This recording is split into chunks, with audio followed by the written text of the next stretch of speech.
We are all familiar with this famous hymn, but most of us have sung it for years without realizing that it was written by a man who experienced great personal loss.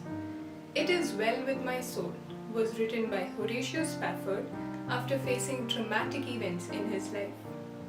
Psalm chapter 46 verses 1 to 3 says that God is our refuge and strength, an ever-present help in trouble. Therefore we will not fear, though the earth give way and the mountains fall into the heart of the sea, though its waters roar and foam and the mountains quake with their surging. Tragedy strikes all of us at different times in our lives. For the believer, those hardships inform our faith through the experience of God's grace at work in our lives. Difficulty is the place we learn the greatest lessons about God's faithfulness to us. Paul and Silas found themselves wrongfully imprisoned in the jail in Philippi. The song they sang at midnight changes everything and demonstrates the power of the gospel to impact lives even in the worst of circumstances. Here is the story of what inspired Spafford to pen this beautiful hymn. Attorney Horatio Spafford and his wife Anna had a wonderful family of a son and 4 daughters.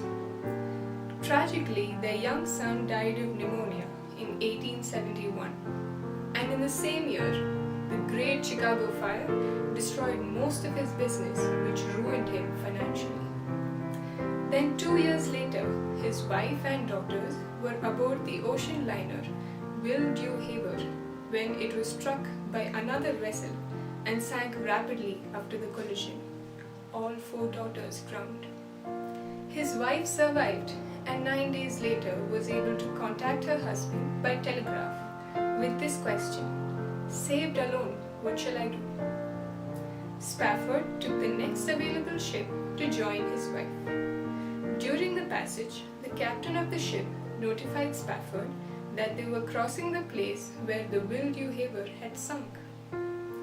After those moments of reflection and over the course of the rest of the journey, Spafford penned the words of this beloved hymn. May God teach us that whatever our lot, we can still say, "It is well."